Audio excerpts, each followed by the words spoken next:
easier to understand, let's use a simple example. Imagine that you are hosting a massive party, and if you are the kind of person who likes everything organized, let's go a bit deeper into SQL. SQL basically stands for structured query language. And now let's talk about NoSQL. Unlike SQL, NoSQL database don't store data in tables. Instead, they use formats like document, key value pairs, or even graphs. So now that we have covered the basics of SQL and NoSQL, let's dive into one of the most important concepts, which is asset properties. Just as SQL has its asset properties, NoSQL database have their own set of principles called as base properties. Base stands for basically available, soft state, and eventually consistent. Let's look at some real-world use cases where SQL database are the best options. So first of all, let's say consistency and structure. So SQL database are perfect for applications that need a high level of consistency and structure.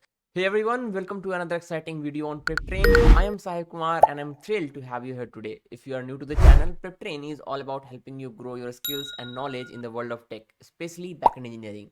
We focus on providing you with practical tips, insights, and tutorials to take your coding and development skills to the next level.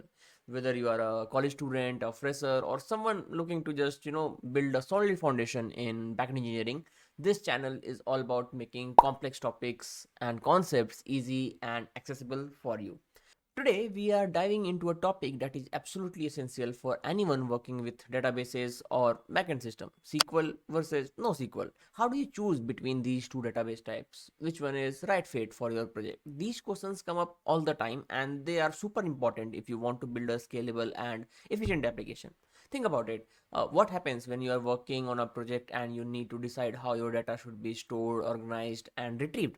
Should you go with a structured or relational approach like SQL, or you need something more flexible like NoSQL? Well, in this video, we are going to break down the key differences, use cases, and pros and cons of each. Before we dive in, make sure to hit the subscribe button and turn on the notifications so that you don't miss out any of our upcoming videos. Trust me, we have got a lot of valuable content coming all your way that you don't want to miss. Also, if you are looking for resources, job opportunities, internships, or just want to connect with other developers, join our Preptin Telegram community. It is a great place to stay updated and grow with your network. Alright, let me just bring my deck and then we will continue diving deeper into SQL versus NoSQL. Alright, welcome to our discussion on SQL versus NoSQL, two of the most important types of databases that you will encounter in backend engineering. Let's start by understanding what these terms mean. SQL, or a structured query language, is a type of relational database. This means that it stores data in tables. Think of it like an Excel sheet where everything is neatly organized into rows and columns, and it is great when you need order, structure, and consistency. On the other hand, NoSQL is more flexible and non-relational, meaning it stores data in format like documents or key value pairs. It is perfect when you need to handle unstructured data or when your project data is constantly evolving. Both SQL and NoSQL have their strength, but each is suited to different type of project depending upon the structure of the data and the flexibility that basically you need. So as we will move forward, we will dive deeper into how each of these database basically works and when you should actually use one over the other. To make things easier to understand, let's use a simple example. Imagine that you are hosting a massive party, and if you are the kind of person who likes everything organized, you will probably creating a seating chart. Each guest has a specific place to sit and everything is structured.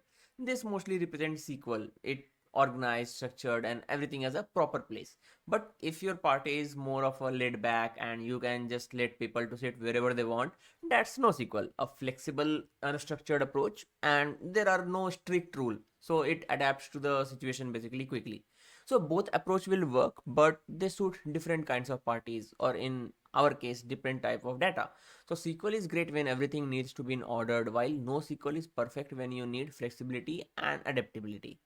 Let's go a bit deeper into SQL. SQL basically stands for Structured Query Language, and as the name suggests, it's all about the structure. So SQL database are relational, which means they store data in tables, and each table has basically rows and columns, and each row represent an entry, while each column basically represent a specific field like name or email. For SQL database, you need a fixed schema, a blueprint that basically defines how the data is being organized. And once that schema is set, you can't easily basically change it. So this is great for applications where data relationships are important, like banking system where every transaction is linked to a customer and account. However, this structure makes SQL a bit rigid. If you need to add new types of data or change the relationship, you will need to modify this schema, which can be cumbersome. SQL strength basically lies in the ability to handle structured and consistent data efficiently, and especially in applications where relationships between data points are basically crucial. Now let's talk about NoSQL. Unlike SQL, NoSQL database don't store data in tables. Instead, they use formats like document, key value pairs, or even graphs. So this non-relational approach gives you a lot of more flexibility in how you store and manage data. One of the biggest advantage of NoSQL is that it does not require a fixed schema. This means you can easily add new types of data without having to restructure your entire database. NoSQL is ideal for applications dealing with massive amount of unstructured data like social media platform or real-time analytics.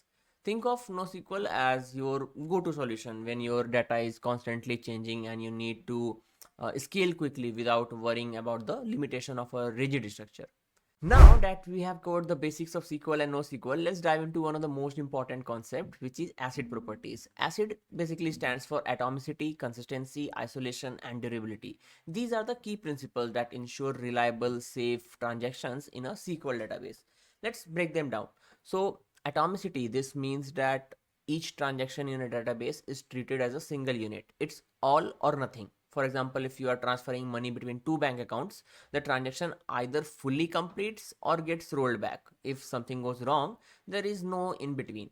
Then we have consistency. This ensures that data follows all the rules and constraint defined in the schema. After transaction, the basically database moves from one valid state to another.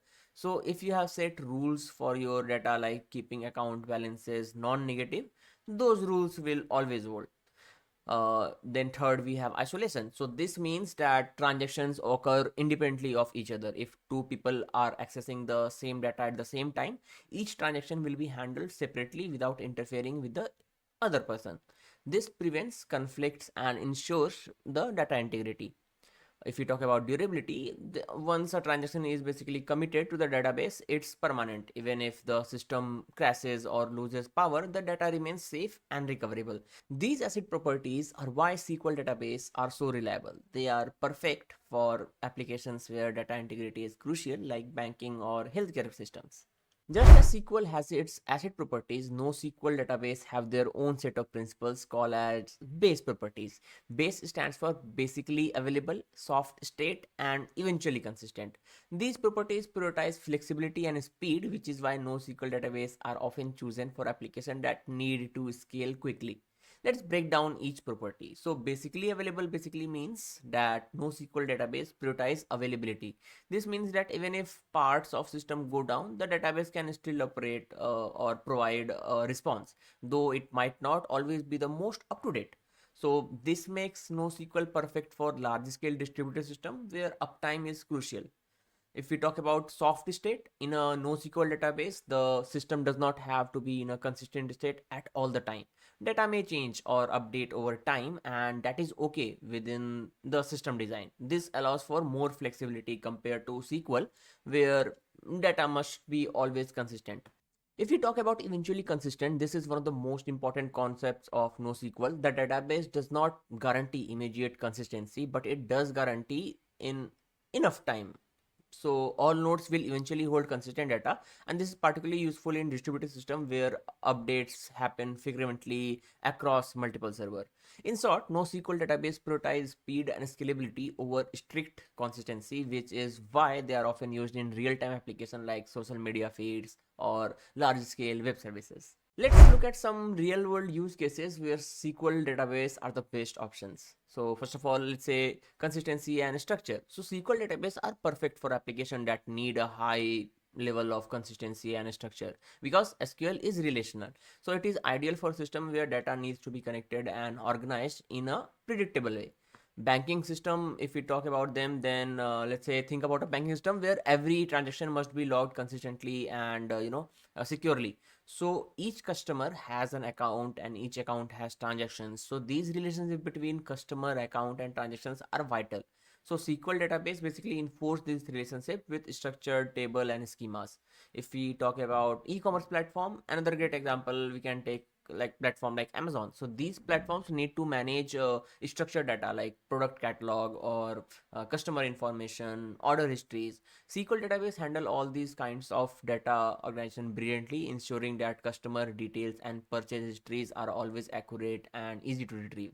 In both of these cases, SQL ability to handle complex relationships ensure that data integrity is always there, and it makes it a really good choice. Now let's shift gears and look at when would you want a NoSQL database. So when we are handling large scale, let's say fast changing data. So NoSQL database are designed for flexibility and scalability, and they are perfect for applications that need to handle massive amounts of fast changing data where a rigid structure would slow things down. If we talk about social media platform, let's say like Instagram or Facebook, for example, these platforms generate unstructured data, photos, videos, comments, likes, and share every second. So a NoSQL database can scale easily to accommodate these kind of data without needing to, predefined structures. If you talk about real-time analytics, NoSQL is also great for real-time data analytics. Imagine you are running a dashboard that basically tracks user behavior in real time, like sales or marketing analytics platform. NoSQL database can process and retrieve this data incredibly and fast, and it can help you make decision on the fly. If we talk about streaming services, another example we can take is Netflix. So these platforms store huge amount of data about users, movies, and preferences. NoSQL database allows them to scale their storage quickly while still delivering personalized recommendations to millions of users in real time. In short, if your application demands flexibility, scalability, and speed, NoSQL is the way to go. Now let's do a quick comparison of SQL and NoSQL so that you can see how they stack up against each other. SQL is basically structured, relational, and consistency focused, and SQL database are all about order and relationships. They store data in tables and use a fixed schema to ensure that everything stay consistent. This makes them perfect for applications where data integrity and complex relationship between data are critical. NoSQL are flexible, non-relational, and focused on speed and scalability. So NoSQL database store data in a variety of format, documents, key value pairs, graphs, and don't require a fixed schema. This means they can adapt quickly to the changing data needs, making them ideal for application with rapidly growing or unstructured data. So which one would you choose? It's all depend on basically your project or your need. So if you need a structured relation database where consistency is crucial, go with SQL. If you need flexibility, speed, and the ability to scale quickly, NoSQL will be your best bet. Both have their strength, and learning when to use each can help you build more efficient and scalable systems. So to wrap things up, let's quickly recap what we have learned about SQL versus NoSQL. SQL is best for structured relational data. It's perfect for applications like banking or e-commerce where consistency, organization, and relationship between data are important. NoSQL is best for flexible and scalable data solution. This makes it ideal for real-time applications like social media, streaming platforms, or analytics dashboard where data needs to be handled quickly and efficiently. Choosing between SQL and NoSQL ultimately comes down to your specific project needs. If you need structure and consistency, SQL is your go-to. But if your data is large scale, unstructured, or constantly evolving, NoSQL is the better option. With this understanding of both database type, you will be well equipped to make informed decision for your next project. Thank you so much for sticking around till the end of this video. Today we covered the difference between SQL and NoSQL, their use cases, and how to choose the right one for your project. I hope this breakdown gave you some clarity on when to use which data type. If you found this video helpful, make sure to give it a thumbs up, and if you haven't already, don't forget to subscribe to Backend. Hit that notification bell so that you will the first to know whenever we drop some new videos related to backend engineering. Your support basically helps us and the channel to grow, and we have got much more concepts and videos coming in. Also, if you are looking for latest internships, job updates, or opportunities or more resources, join our Preprint Telegram community. It's a great way to remain connected with fellow candidates and persons from our same industry. That's it for today. Thanks again for watching, and I will see you in the next video where we will dive even deeper into some other backend concept. Take care and happy coding.